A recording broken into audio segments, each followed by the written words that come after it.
Jai Gurudev. It was written once in a deep mystical book that until you stand in the infinite and in the eternal, you cannot know oneness. That only when the mind and the heart and the consciousness rest on the space of the infinite and on the time of the eternal can liberation take place. You see, what happens is even just looking at time. What does it mean in your everyday life? Tension, stress, neurosis. That's what time means. It doesn't mean anything else. It's obviously not really there. You break up the infinite moments, the eternal moments, into small pieces and then get uptight about the fact that the next one's coming and you're not ready. It's all mind. It's just mind does that. What you do with time is get uptight. And it's not just having deadlines and having to do things and pressures and what time creates. There's also the sense, bigger, that's what you do with your moment to moment, hour to hour within a day. Time does that. Just think about how much time does. You don't know. Make believe it went away. There was no time during the day. You can't even comprehend such a thing. That's how much time runs your life. Bigger is, think of bigger spans of time that engulf more of your lifetime, more of your child years, teenage years, college years, growing up years, so on. These little blocks of time, 10, 20 years, where you see your stages, do it that way. The time and the stages of your life. What does it do then? Always the same thing. Always the same thing. What? I might miss something. Time is passing me by. That's a good thing? Time is passing me by? No. People don't say that as a good thing. That's not a good expression. Oh boy, time is passing me by. Time is passing me by means there's something to get, and that something to get is within time, and I'm not getting it. And the clock's ticking. And next thing I know, that's how people have midlife crises. A midlife crisis is exactly what I'm talking about.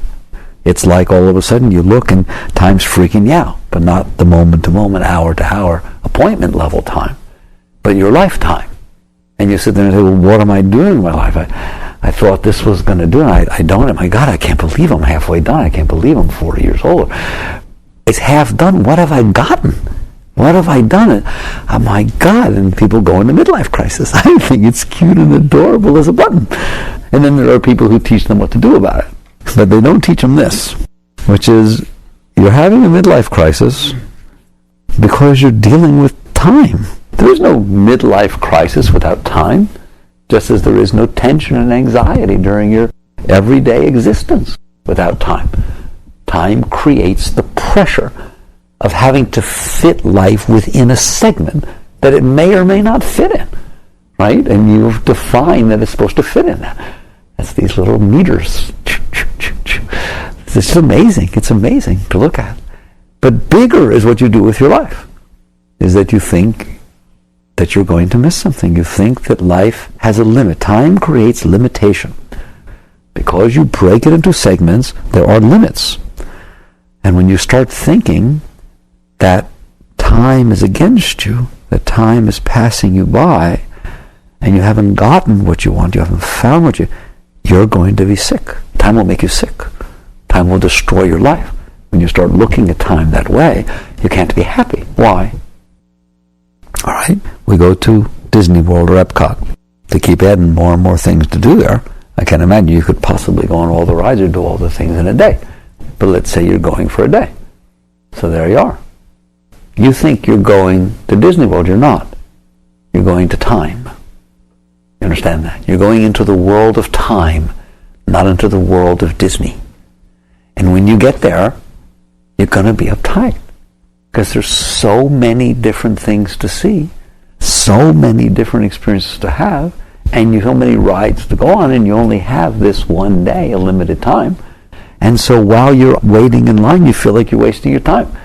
While you're supposed to be enjoying the stuff that's in between the rides, you're running right by them because you have limited time. Limited time creates a very interesting phenomenon.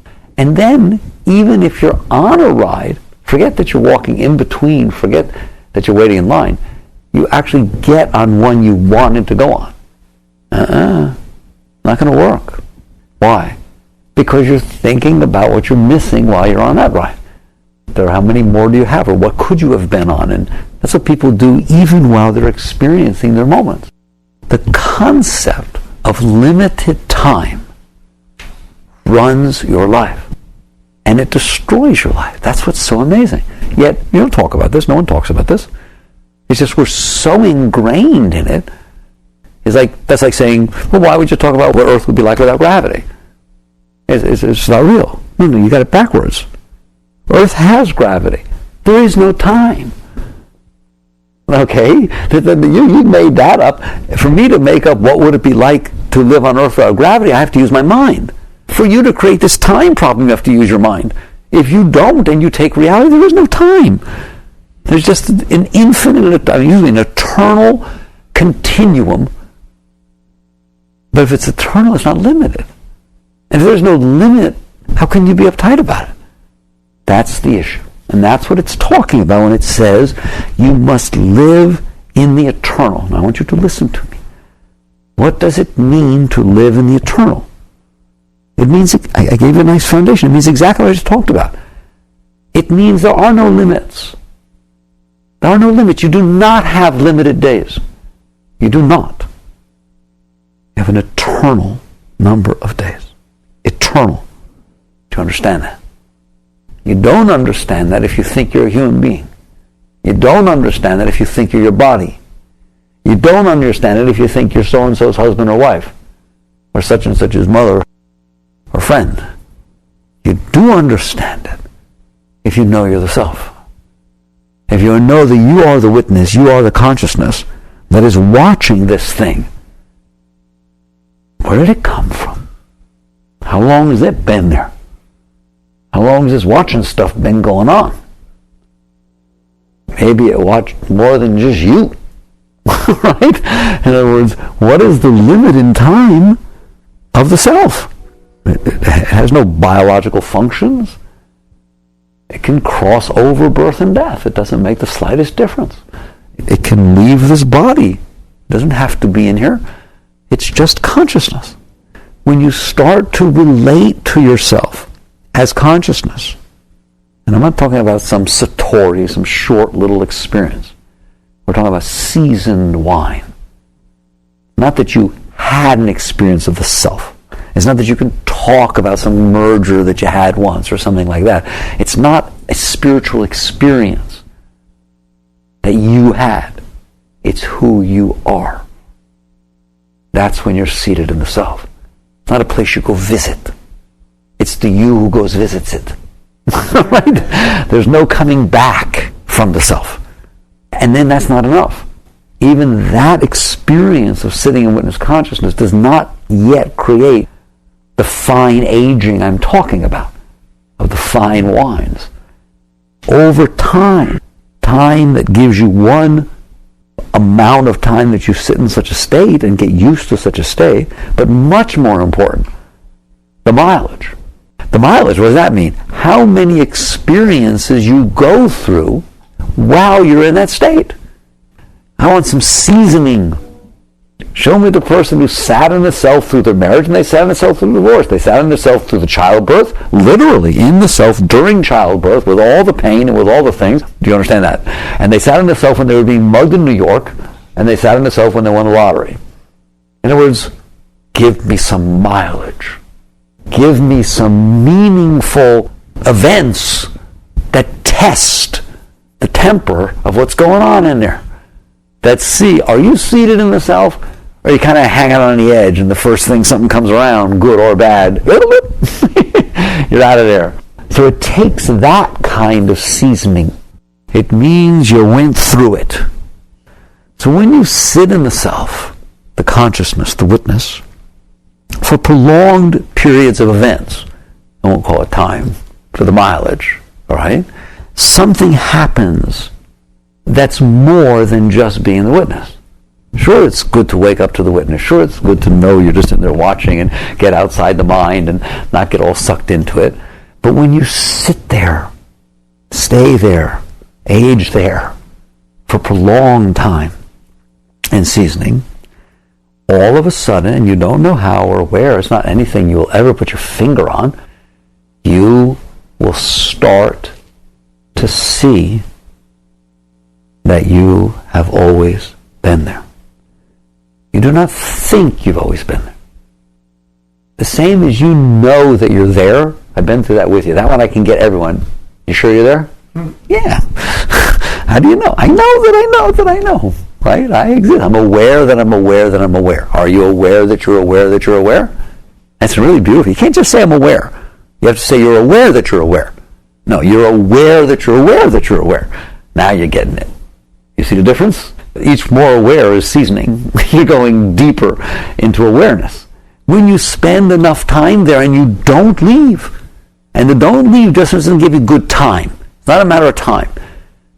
What it gives you is the depth that the human events can go through, and they do not challenge your knowing yourself as self. So you watch that, it's just another human melodrama. So you watch that, it's another human melodrama. So you watch that, just another human thing that happens. But you're not anything.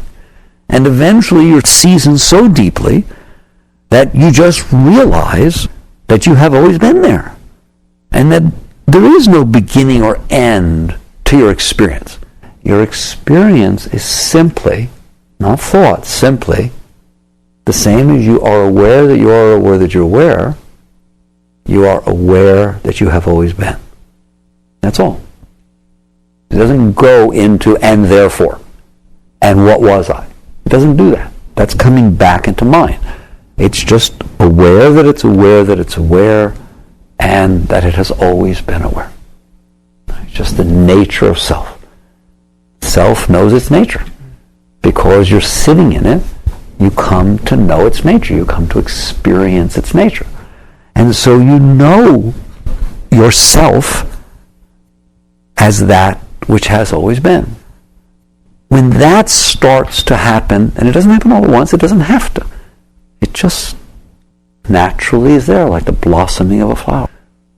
You start to realize we started talking about eternity and time. If you have always been, and you will always be.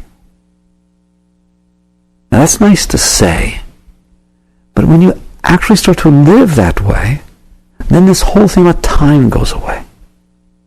If you have always been and you will always be, there is no lifetime. There is no limit. The problem with time is it created a sense of limit. And the sense of limit created tension. Both in the moments, and the sense of limit created tension in terms of what are you doing with your life, and what do you want to get done, and what do you want to be, and it's that whole gig. In other words, the concept of limitation of time actually is a major part of the ego. And that's what that theosophical writing was trying to teach, what the mystical writing was trying to teach, is, in fact, I think specifically it said, this weed, this blot upon eternity, it was speaking about the psyche, the personal self, cannot exist in the eternal and in the infinite. In the environment of eternity and infinity, it can't exist. Limitedness creates the sense of ego. Because you think you're limited, you think there's something to do and you have to get it done, and you're busy. You're the one who's getting it done. You're the one who's utilizing this limited thing in some sort of fashion. You try to figure it out and do something with it and stay on top of it and decide what to do. That's your ego. So just the very notion of limitedness creates ego. And the opposite happens. When you start to let go of that and to realize the only time that matters to the self is eternity. Period. Because it has always been and it will always be. In the light of that, where's ego?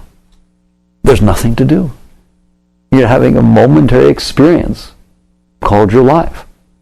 It doesn't matter. It's just something that's passing. It's just something that's there. You know, how far off are the galaxies? Right? 15 billion light years. Will you please give me a sense of time? 186,000 miles a second. 15 billion years. That's a lot of time, isn't it? And you're going to worry about 80 or 100 years and create all this tension and all this neurosis about this unit, which is nothing. So you start to hang out with the eternal. And I don't mean in philosophy. I mean in everyday life. It doesn't mean you stop living your everyday life. Just as eternity exists, that which is within eternity exists. Right? Each moment of eternity is a moment in eternity. But that's what it is. You bring that consciousness and awareness into your daily events and into your lifetime. You can't miss anything. There is no end. There is no beginning. There is no end to you. Therefore, you can't miss anything. Nothing can go wrong. It's just on its way. It's just a wave that comes up and goes down. At any given point, it looks like, oh my God, look what it's doing. But that's because you're in time again. You're busy looking at, oh, it's been like this for so long. Look how long it's been like this. What are you doing measuring things? On what basis are you measuring? It's been there long in relationship to 15 billion light years? Well, not exactly. And by the way, there's nothing sacred about 15 billion light years. That's just, what do they say, a day and a night of Brahma. That's just when we think the Big Bang took place. Nobody ever said nothing existed before the Big Bang. They don't touch that stuff. But nobody's saying that. Even the scientists don't say that. They say this universe, and they mean the universe of form, the universe of matter, the universe as we know it. Then they don't touch. They don't even touch.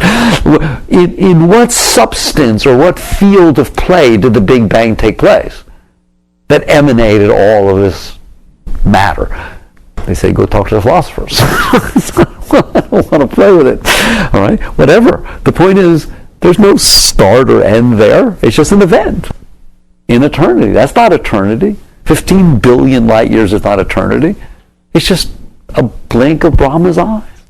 This is how the ancient Upanishads wrote it. That's what's so beautiful. A day and a night of Brahma. Wow. Far out. Very beautiful. There is no time for you. There is no time for you. Time is the concept of a limited resource. There is no limited resource where time is concerned. The universe is eternal. The self is eternal. Eternal is experiencing eternal. So, what are you worried about? You see now why they say in the light of eternal, the ego can't exist. The personal self cannot exist. It doesn't know what to do with itself. It doesn't have a mission. I'm telling you. Its mission is to do something with this. You have a life to live. What are you going to do with it? Right? What did you do today? What's happening? How did you waste it? Just no. But what's funny is, if you begin to live in the eternal and realize that's all you're seeing is nothing is anything except a moment in eternity. That's what the eternal is. That's how you live in the eternal. How you live is amazing. How you live in the eternal. You think you would expand yourself to live in the eternal. Well, you can't possibly. It's eternal. That's not how you live in the eternal. You live in the eternal by living in the eternal now. That's how you live in the eternal. All that exists is now.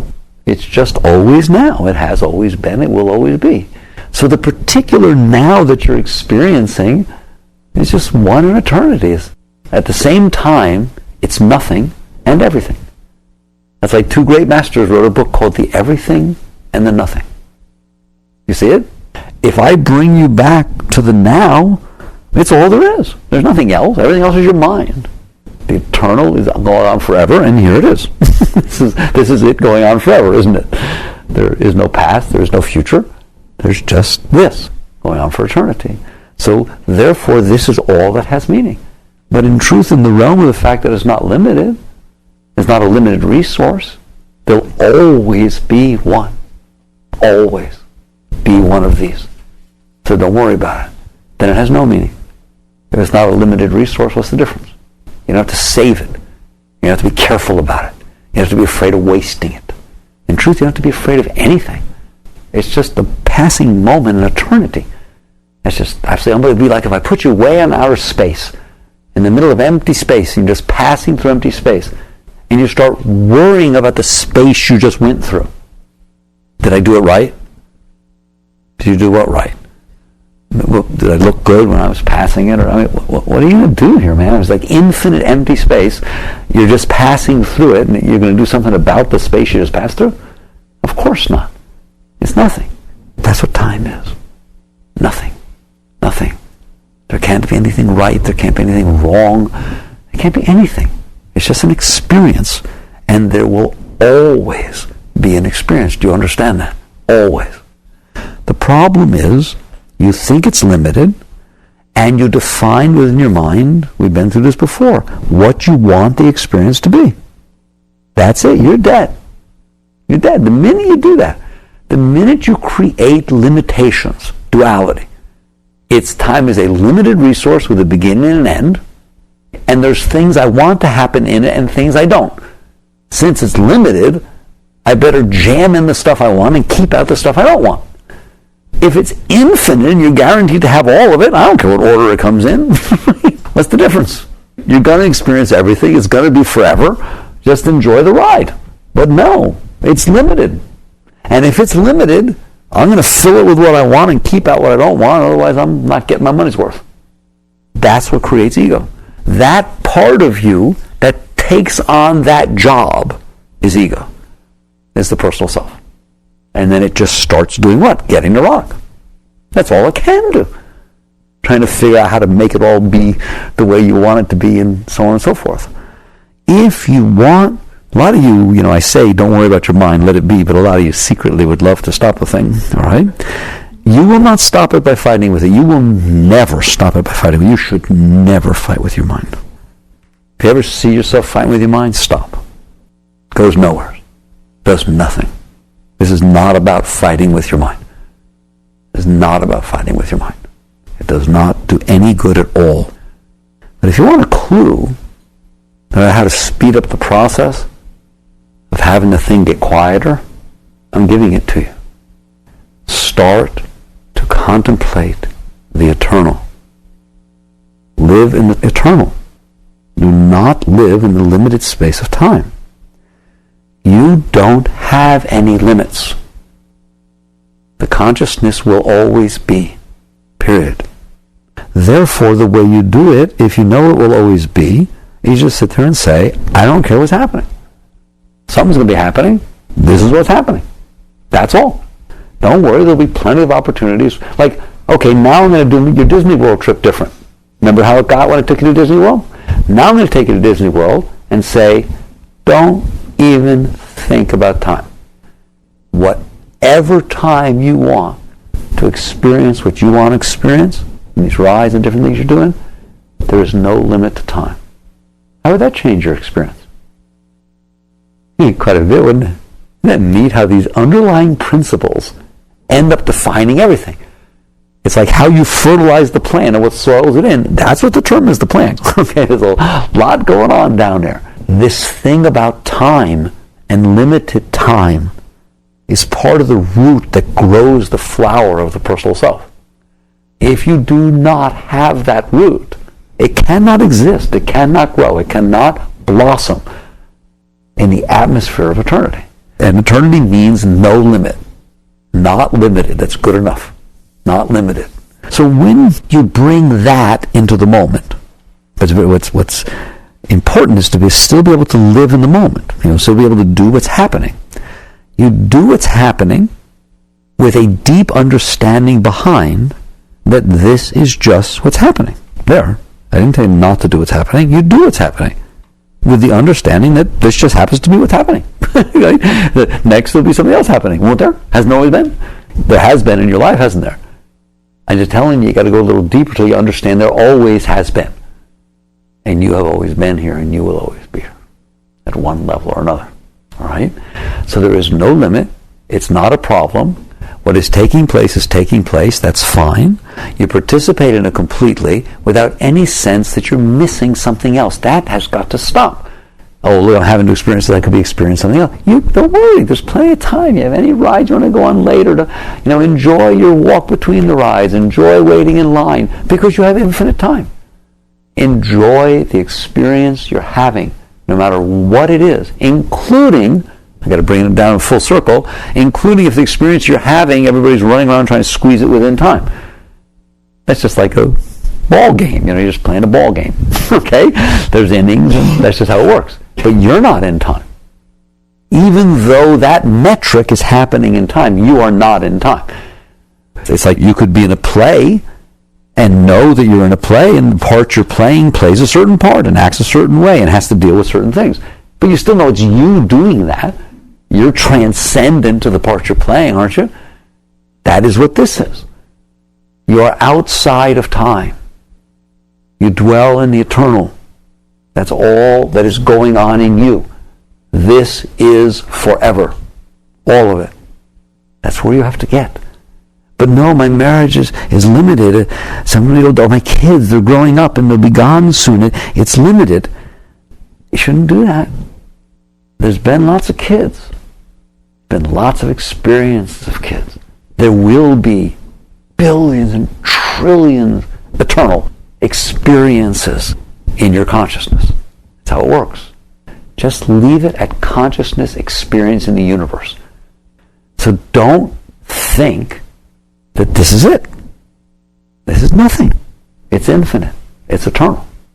If you train yourself to think that way behind, and to be that way, to feel that way behind, you can deal even with the limitations and stress of the everyday trying to fit it within the game, within the play we're playing, but yet inside know that even that is just a game that's happening in time and space. It doesn't matter. You're not afraid to play it, you're not afraid to win, you're not afraid to lose, it doesn't make any difference. You're just on stage playing a part. That's how a yogi lives. That's the state of consciousness that you have to engender, that you have to build inside. One key word, eternal. You have to live in the eternal. It's something you're not used to contemplating. It's something you're not used to thinking about. You can do it in your everyday life. You don't have to leave or go anywhere. Just any time you find yourself starting to get uptight, starting to worry about what's happening in this time and space, whether you like it, whether you don't like it, whether it's good, whether it's bad, whether it's optimized, doesn't matter, whatever it is, getting anxious, are you getting enough done, or is this, is that, anything, just say the word, eternal. Contemplate something that has no limits, that is outside, and realize that's where you are. You are in a space of eternity. You are not in a space of a limited lifetime or of a limited day or anything like that. Even though you're in a body that has one, even though there's a clock that's showing hours, I don't know how to explain it to you. I'll do it one more time. You're in a play. You're playing a role in that play. You're really doing that. You're really dressed that way. You really act that way. You really interact with the characters that way. It's not that you're not. You are. Yet, you know you're you. Don't you? I mean, you don't really lose yourself in the play and don't come back, right? I'm the lion or something, right? You know the part you're playing. And you know you're you. And you know you're going to go home. And you know tomorrow there'll be another showing. You're on Broadway. There's a whole lot of showings. You have that consciousness. That's how the self interacts with everyday life. Exactly the way that an actor or actress interacts with the role that they're playing. They are in it. They put their whole being into it. They do the absolute best that they can. They play whatever neurotic role is given for them to play as if it's real. They do every single bit of that. But at no time ever do they not know that they are the actor or actress playing that role? That is who you are. So the yogi and yogini comes into the stage of this life and knows they are eternal, knows there is no beginning, there is no end. There has never been a beginning or an end. You must know that. Now come and play as if there is. And all of a sudden, you can do your best within it, but it's not touching you. And then it doesn't build your ego. Your ego is rooted from the deepest part of your being. From that root, it grows out. If in the deepest part of your being it's seated and eternal, it cannot grow there. Your mind will stop. You won't even know what happened. Just all of a sudden, you won't have those thoughts anymore. They will not be doing that anymore. You won't feel the tensions anymore. You will have undercut the fertile soil which ego requires in order to grow by contemplating the eternal nature of your being, by contemplating the eternity of all things right now that are. You should always, I was telling somebody today, when you look at this world, when you're playing in a play, you know you're on stage. You always know you're on stage. The problem is God made such a good stage that it's hard to see the edges. If the stage was too big, you wouldn't know you were on stage. If you could see the edges, if around there in the corner it just was black like a frame, and over there it was too, and you could just see the edges of it, and you were just inside like a bubble of color, of things, and outside it was just infinitely black, and you could see the edges. I mean, imagine if outside the bubble was infinitely black. Who could ever imagine such a thing? Go out in the shuttle and take a look down at the bubble from the outside. It's just a bubble of color, of light, of form, floating around in the middle of absolutely nowheres, isn't it? Go look at a star, any star when you go out tonight. Imagine one little piece of dirt spinning around that one star. It has to be much tinier than the star. Then look around its environment, will you please? The whole rest of the sky, for as far as you can see. That's your bubble, that tiny little thing with all the colors and all the shapes. And it does have edges, and they are black, and they are empty. And you're just inside this little spaceship, inside this little bubble floating through space. I'm gonna take a bubble maker machine, okay? I'm gonna go, but it's a really good bubble blower, and you're gonna be in it. Just blow a bubble all around you, and then going to put it and float it through outer space. And it's going to be a big enough bubble so you can walk around and you kind of forget you're inside a bubble. But you are. You are inside a bubble. Can you live your life knowing that the same as an actor or an actress knows they're on stage? Now you're getting into, and I'll do it because they say the eternal and the infinite, now you're getting into the infinite. And I don't have to do much because I already did it with time. Space is exactly the same. It's the same talk, right? You think there's limited space. And so you start dealing with being certain places and dealing with limited space. There's not. There's infinite space. It goes on forever. There's just one point in a continuum of infinity, isn't it? If you put your mind out to where you realize this little thing you're dealing with, where you are, where you live, who you're with, what you're doing, what you have, what you don't have, any of these things in form and time and space, put it in relationship to this bubble, and then please stretch yourself out by all means for all infinity. Right? Just keep going. And you say, why would I care? What I have, what I don't have, and where I live or where I don't live, or who I'm with or who I'm not. He's like, give me a break. How picky are you going to get? You're just a little bubble floating around in the middle of nowhere. Doesn't mean you don't put your heart and soul into it like you would the play. Right? But it's just a stage. That's all it is. It's just a stage. And there's infinite space going on forever, everywhere. If I had my way, you would bring the consciousness of eternity and infinity into your everyday life. I don't want it in your mind. I want it in your being. I want it in the same level where you know that you know that you know, that you're aware that you're aware. Without even thinking, do you know you're eternal? Without even contemplating or thinking, Do you feel the relative position? Right now, if you look at a person or a chair, anything, scientists and even psychologists will tell you this, your mind is always relating to things relatively. Big, small, etc. It's like the room helps to frame what the size of other things are. And right now, if I put that pillow somewhere, you say it's a small pillow on the left. If I took that pillow and I put it in a tiny little room, you say it's a big pillow in the center. Right? Your mind frames relative concepts. It happens like this. It's just instantaneous. You walk in, you feel the edges, and you frame everything. I want you to frame it all with infinity. That's your frame. Your mind, your being can learn to do that. Imagine if that is all the time without you doing anything. That's your frame of reference. Your frame of reference is infinity. It is infinite, isn't it? Then you're lying to yourself if your frame of reference is not infinity. Because the truth is the frame of reference is infinity. And if you walk into the room and the frame of reference is infinity, I guarantee you're going to have a very different experience than if you walk in the room and the frame of reference is the room with some people looking at you. Again, eternity, infinity. The ego cannot exist in their realm. Do you see that? Can you at least get a taste of that when I talk like this? If you walked into wherever you're going and your frame of reference was infinity, I don't think you'd be having the problems you're having in your mind that you do every day, would you? And if you walked into every moment of every day and your frame of reference of time was eternity, you would not have the tensions and anxieties and fear of loss. You just wouldn't get uptight about it.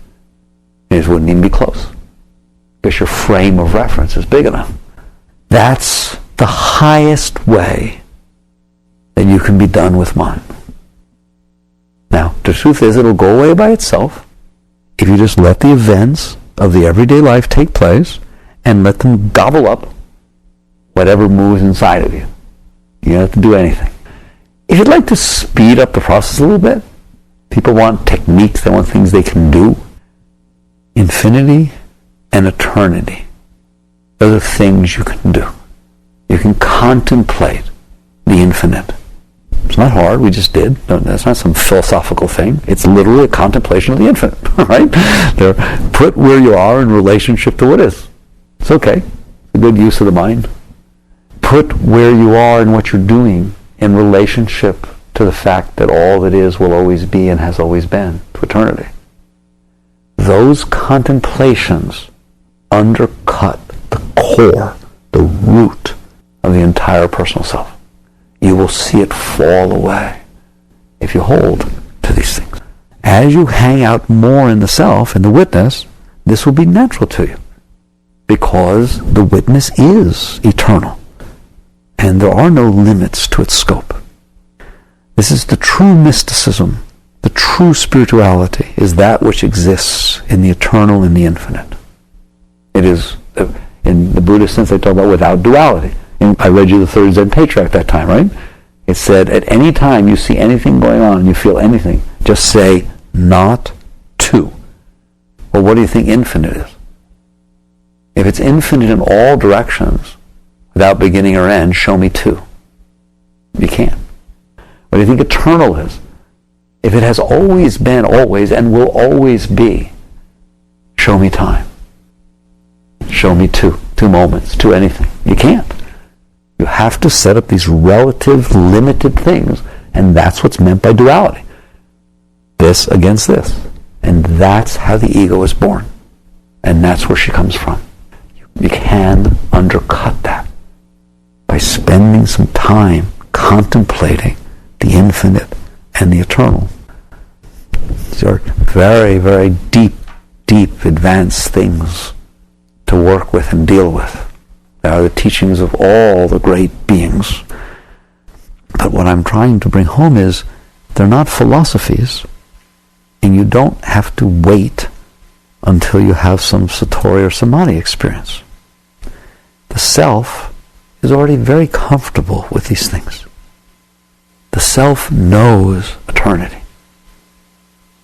It knows eternity. That's its nature. It knows the limitless boundless scope of infinity. That's its nature. So the more you hang out with the self, the more you will be comfortable with these things. But in the meantime, you can utilize your mind, since you're using it anyways, you're using it to limit, you can use it to expand. Jagrata.